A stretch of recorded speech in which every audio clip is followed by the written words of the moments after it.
the State House, Senator Lyons, and we could sit and have a cup of tea and talk about this. I have my tea. I'm not at the State House. Okay, terrific.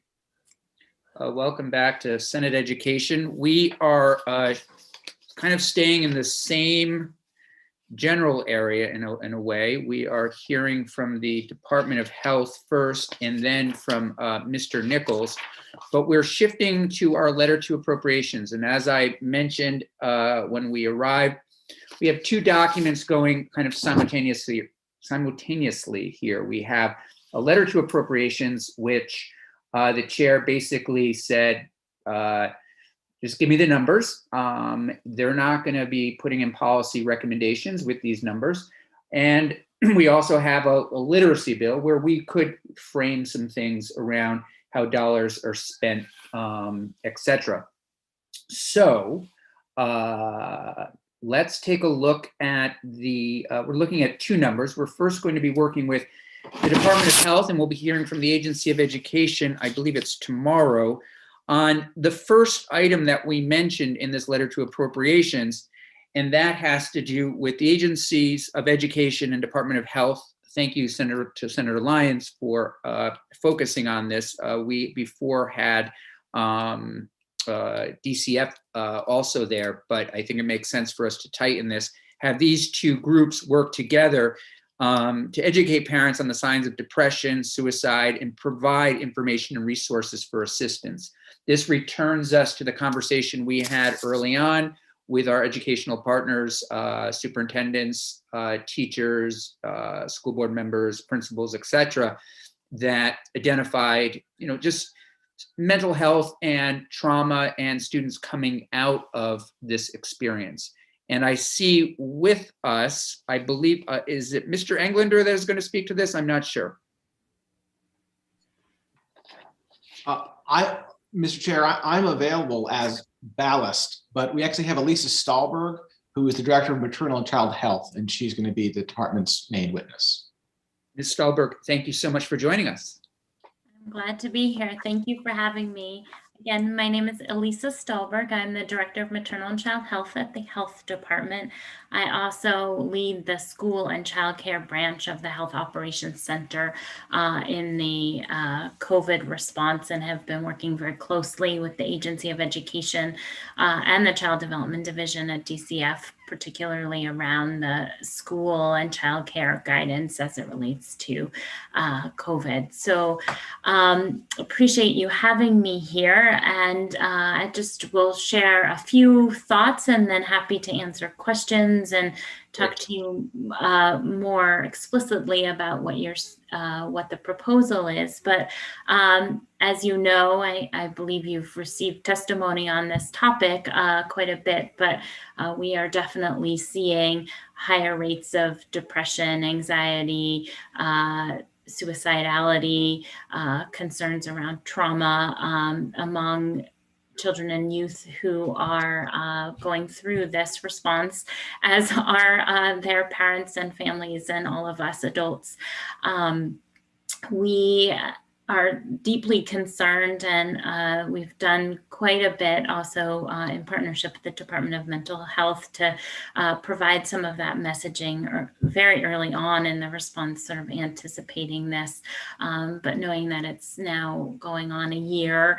Many students are still not in school or not in school full time, and also knowing that we don't really know when it's going to end, and the impact of this is likely to last longer than even the pandemic. So I think attention to this topic is extremely important. As I mentioned, we work extremely closely with AOE, and I feel throughout this response, it's been a really positive partnership, and we're excited to be working with them, and we would certainly work very closely with them should this money be allocated, and directed towards this effort. We certainly have a ton of experience doing this kind of work as it relates to communication around health and wellness concerns, and would look forward to the opportunity to be able to develop some materials and evidence-based messaging and supports for families should they need it in both identifying those concerns. There's certainly a lot of information out there for families, but it's not terribly well pulled together, and I don't know how accessible it is for families. So I think spending some energy in this arena would be really helpful, especially also as we move into the summer and thinking about the importance of summer and hopefully bringing more students together over the summer as an opportunity to grow their, social emotional resilience on account of what's happened over the past year. So I will leave it at that. I'm happy to answer questions, talk to you more about whatever is on your mind. Senator Lyons. So thank you. This is terrific. And what an opportunity, don't you think, to really bring some mental health support to kids and families. Actually, the question I have is that this is seen as a real immediate need. And, once the money is there, to have something in place that will turn everybody around, it's the instant. So as you're thinking about it, and I'm sure you've been doing a lot of thinking about this as you're working with mental health folks and others, what do you think are the first, and what are the steps that you would take, or do you have a plan? Should this money come through, how would you envision using it? Thank you for that question. Well, we're just first learning about this recently, so we don't yet have a plan, but we definitely are quite used to having to act quickly and efficiently.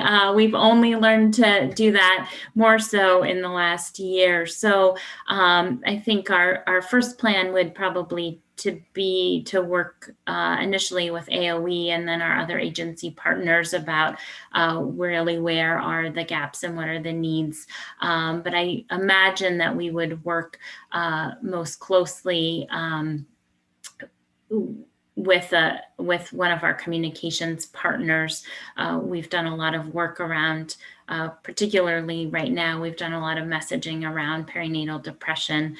And so we have a sort of a roadmap for how to do that work. We have a vendor who's worked with our partners and our stakeholders to develop that messaging and get it out to the field in a way that is well understood and meets the needs of families and has been tested. And so I imagine that we would probably go that route. There's been DMH and health department and AOE have spent a lot of time thinking about this. So I think we have a pretty good foundation of what the needs are. I know the pediatricians and the child health providers are very interested in this topic. They are definitely seeing this in their patients, and they have a lot of feelings and opinions about it, and would really like to see this advanced. We have a pretty solid network and way to reach them through our partners at the Vermont Child Health Improvement Program, who talk 3 times a week with the pediatrician. So I am certainly we would capitalize on that and hear what they're hearing on the ground as a way to advance that messaging. I'm actually meeting with them on Monday, so I'm going to be picking up where you just left off. Don't worry. Now, this is an issue that is critically important, and that is the integration of children's health into the school setting. And I know the pediatricians that I've been talking with are very excited about it. But from your perspective, that's a heavier lift. That's a different direction. Right now, we're looking at collaboration with the AOE, but reaching out in another direction isn't a bad idea. Right now, the health link at schools is a school nurse, and the school nurses are under the Department of Health. Would you see a role for them in identifying and supporting or providing information for kids and being maybe the communication link between community and school? Absolutely. I'm so glad you said that. The school nurses really are the cornerstone of this work in COVID. And one of the upsides of the response is really to elevate the importance of the role of the school nurse in the health and well-being of the student population. I know you all know that, but not everybody did. And really the relationship that the school nurse holds both with the family and with the child's healthcare provider.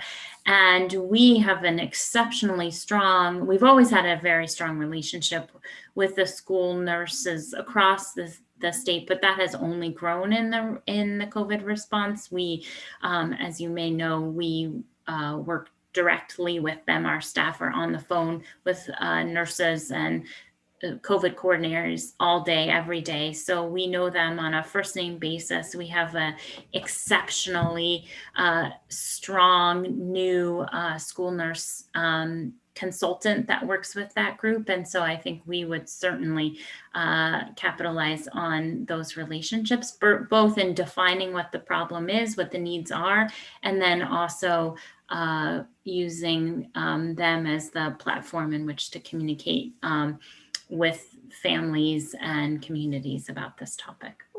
No, thank you for that.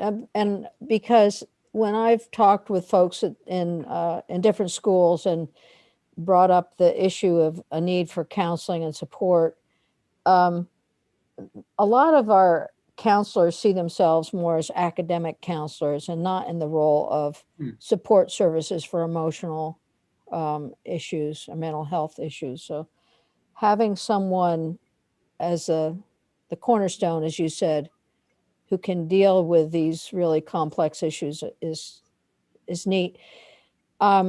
And I guess I would really like to see, no, this is not what you want to hear because you're working so hard right now, but I'd really like to see what your thoughts are on how to deploy the funds and to make maximum benefit out of what's there. Because it's great to have a good working relationship with AOE and within the schools, ground floor with nurses, but I can see a need to bring all those people together in a different way and sort out how the money's going to be spent. So, Yeah. And by that, I mean how to meet the needs of the kids. Well, I don't know if you can, what your timeline for that, because you've just seen this is like a whole new layer of work in your life. And I don't know how that, I guess I'm asking that question on behalf of my chair. I know, how can we help these folks? Because I know how busy you are. We all do. Yeah, well, I appreciate that. I mean, I think we've been really paying attention to this for a long time, and so we have a pretty good handle on what the concerns are. I think we at the health department need to understand a little bit about the AOE's approach to recovery, and I know that they're supporting partnerships at the local level between the designated mental health agencies in order to provide some additional resource and support, which I just have like a little look, I know about in a very broad way. So I think we need to understand that for sure. I think, we usually start from a public health perspective in that, process of understanding what the problem is. I think we're pretty far along pulling in our stakeholders and then really making sure that our messaging is targeted to what those concerns are and what the different populations that need to hear it. So, but I don't think that would take a very long time. I think we would be able to deploy resources and supports pretty quickly because we have a pretty good understanding of what the situation is on the ground. Thank you. Senator Hooker, and I'm afraid we only, because I do know we will lose a quorum at 4, understandably, because a quorum of 6, I believe, is 4, and I think we may be losing 3 possibly to go to the conversation about education funding. So let's try to wrap this up in about 5 minutes so we give also Mr. Nichols a few moments. This is just a point on timing that, Senator Lyons, you said it's an immediate issue. It seems to me that it is. We have to look at what's happening in the schools now and in the summer, and summer's not that far away. And I'm hoping that we can implement some of this, so that we can look at these issues during the summer and help these kids who need help. And just so you know, we, Ms. Stolberg, this would come out of expedited funds that Senator Kitchell and her committee are working to get out soon. This is not big budget money. These are federal dollars that people have identified should go out soon to address timely issues, and this being one of them. I'm wondering if you could pivot a little bit, and we also mentioned the Department of Health as it relates to making certain that families have nutritious foods throughout the summer, and also partnering with the Agency of Education on that. And for new senators, and also, of course, you and Mr. England are well aware of this, these ideas will go down to appropriations. They also will take testimony and weigh in, on these, and these numbers could become understandably adjusted accordingly. Mr. Englander, I see you've virtually arrived. Do you want to say something about the food in particular? No, I'm sorry, Mr. Chair. I wanted to see that you, since you mentioned my name, I want to see that I was nodding. Oh, yeah. Thank you very much. I appreciate that. I can speak just a bit to it. I think we would definitely look to AOE and take their lead, as they are certainly the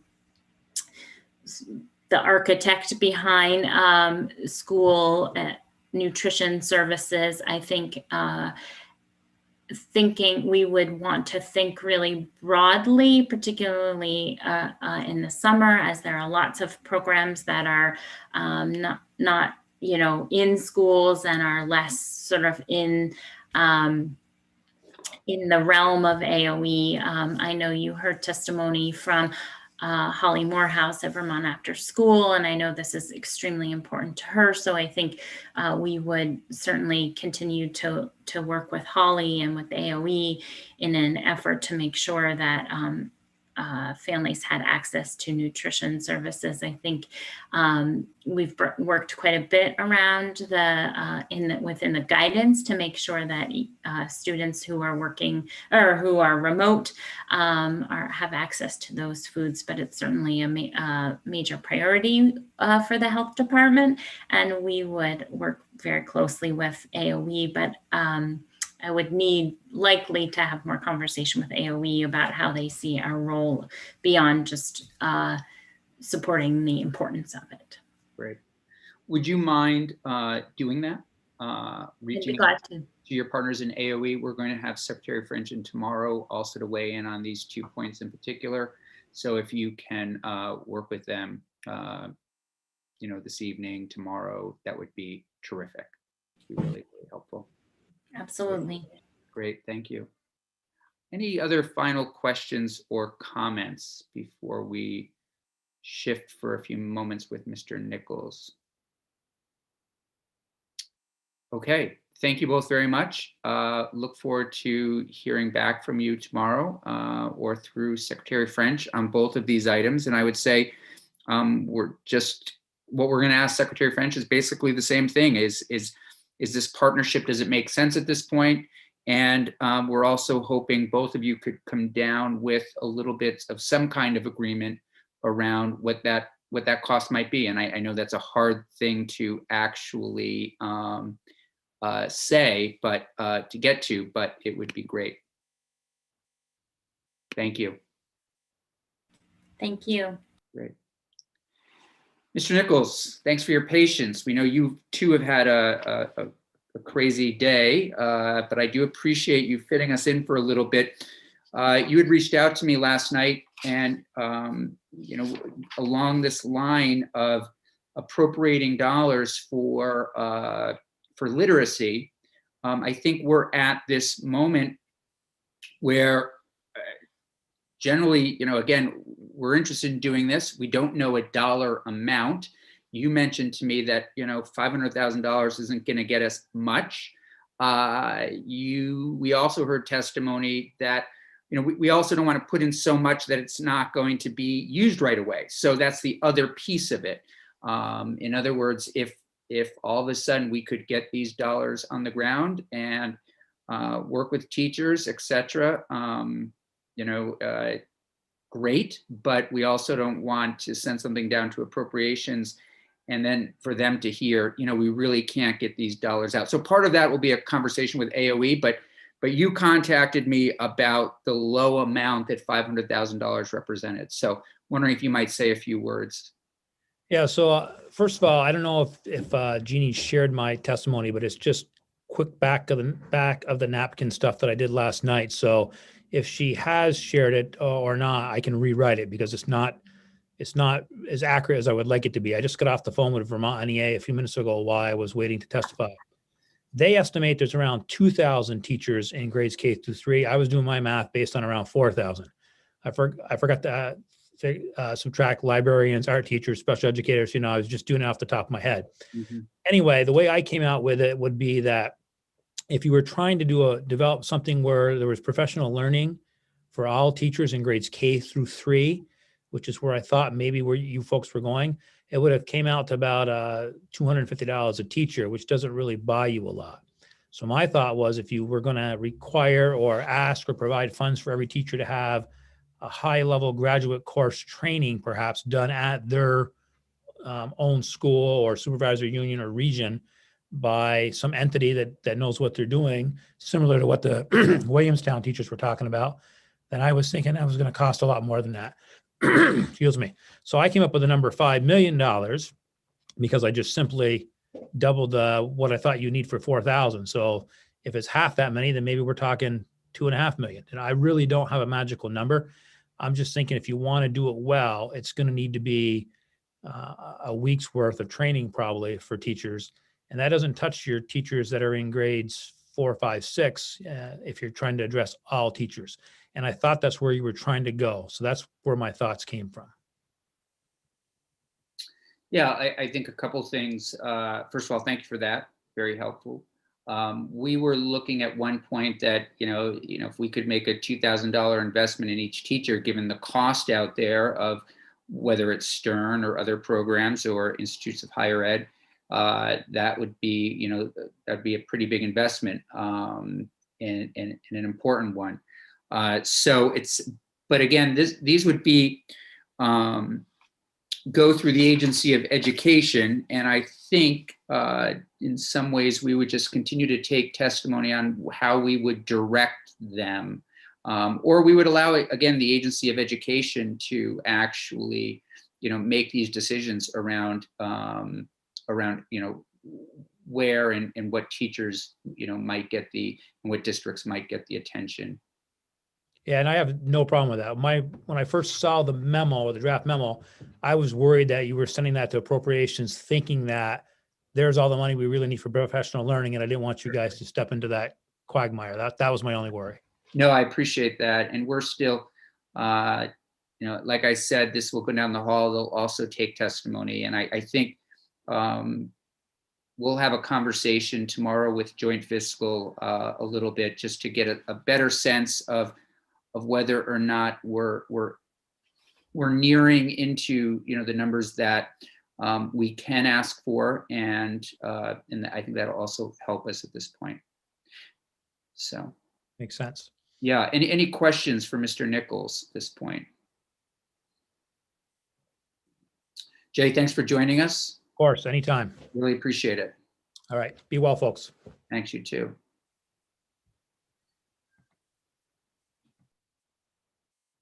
So knowing that a few of you are going to be heading out, questions, comments? I do have questions for Jay about that universal year calendar, but that's for another day, I think. Sure. Yeah. Just as we relate to this number, right? What we're dealing with right now, Senator Lyons. Where'd you go? There I you can lower my hand, sorry. Yeah, so as the more we talk about this, the more I can see this as the initial bridge to helping kids. Mhm. But I do think that based on a lot of the work that we've been doing, and I've been doing in particular in the healthcare environment, we have an opportunity in the long run to build something that is significantly different from what we have today. And I include in that some healthcare and some mental health and other support services that would not be, it wouldn't be an education role. It wouldn't be paid for out of our education fund, but we need to have something new and different, and that links. One of the goals of our healthcare reform is to link community services with acute care needs and with with our education institutions. So I see this as a real start. And if we can put some things in place that bring people together who haven't been together, and maybe set up a system that doesn't have a whole lot of holes in it, and by that I mean is resourced adequately, maybe we'll build on something. So Yeah. it's good. I think what's happening is great. I really do. My concern is that we don't throw babies out with bathwaters. Right. Or that we don't start something that we can't finish. Exactly. You know it. That's exactly right. Yeah. So I'm going to be leaving. Yeah. Thank you. Thank Lord. you. Thank you. Yeah, you're welcome. Senator Perschlick, what are you thinking about our letter to approve? What are you thinking about the literacy piece? You mean the dollar amount or just the? Or just generally that we're focused on trying to take some steps around literacy, and that we would make this one-time investment, not only to train teachers, and then also work with the agency to sustain something, to get something, that would be, would continue. Well, I'm in between what I think I would call what we heard from the superintendent witnesses, and then the witness that we heard today, where what I heard from the superintendents was they liked a simple program where we just said, there's a grant, we're going to trust you that you know what's going on in your district and what's best for you. Right. We're not going to try to micromanage you. And then what the witnesses today said, well, yes, but you might want to put some parameters around that about at least, if there's going to be more application than there is money, we do want it to go to those districts that are thinking holistically and have the context to other programs that they're working on, that we don't want to just go to districts like, hey, here's some free money, let's send some teachers off to a program, but it's not connected to their long range plan. So if we can ask AOE to do that, I think that would be good. And I think we don't have to be too specific. AOE would be able to understand what we meant. And I would assume they would agree with the testimony today that that makes sense.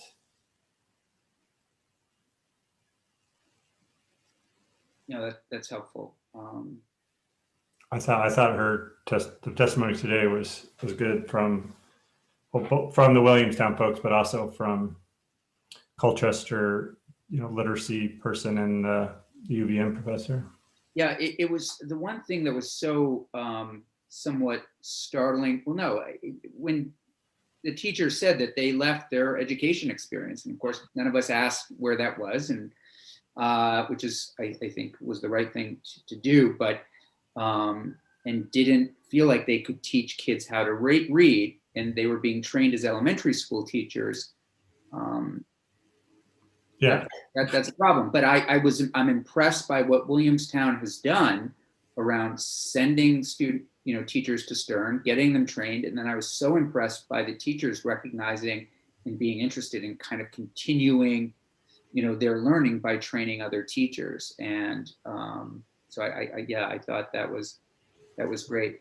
and that's what I like about the approach is that really worked well for Williamstown, but it might not work for somewhere else. So what I heard from others have said, don't force everybody to go to Stearns, because for some, completely. that's not going to work. So, but we are allowing them to figure that out on their own and decide what's best. Yeah, I agree. Anything else from anyone? I will stick around with Jim and rework things. I'm going to send you an email with slight wording change about how we talked about after school. Oh, great. I gave you the wrong name for that program, so I just want to give you the right name. Okay. I'll email it to you. Great. All right. Thanks for sending that along, Andy. And it's interesting. Jeannie, could you take us off?